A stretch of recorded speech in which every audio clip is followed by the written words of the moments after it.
Hello and welcome to my channel of infotainment world. मैं हूं आपके साथ आपका होस्ट दानिश राजा।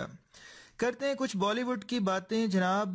कई अरसे से जारी एहतजाज और मुजाहिरों के बाद आखिरकार बॉलीवुड हदायतकार संजय लैला भंसाली की फिल्म पद्मावत को एक मर्तबा फिर रिलीज की तारीख मिल गई और अदाकारा सोनम कपूर का मानना है कि फिल्म के साथ अच्छा नहीं हुआ।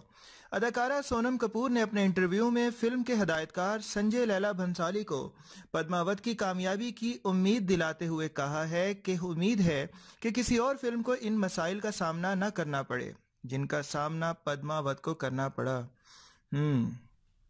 सोनम कपूर का कहना था कि मैंने अपनी पहली फिल्म की रिलीज के बाद से गुज़श्ता 10 सालों में अब तक संजय लैला भंसाली के साथ काम नहीं किया, लेकिन मैं उनसे राब्ते में रहती हूँ। मैं उन्हें कामयाबी की दुआ देती हूँ। मुझे उम्मीद है कि फिल्म रिलीज हो और ये भी कि किसी और फिल्म की पद्मावत जैसी किस्मत ना हो। ख्याल रहे कि फिल्म पद्मावत को रवां माह 25 तारीख को रिलीज करने का ऐलान किया है और दिलचस्प बात यह है कि सोनम कपूर की फिल्म पैडमैन भी इस ही तारीख को पद्मावत के मद्दे मुकाबिल रिलीज हो रही है। टेटेटेन। फिल्म पैडमैन की कहानी भारतीय रियासत तमिलनाडु के शहर कोयम्बटूर के समाजी कारकुन अरुणाचलम मरोगनाथम की जिद्दोजहद के गिर्द घूमती है।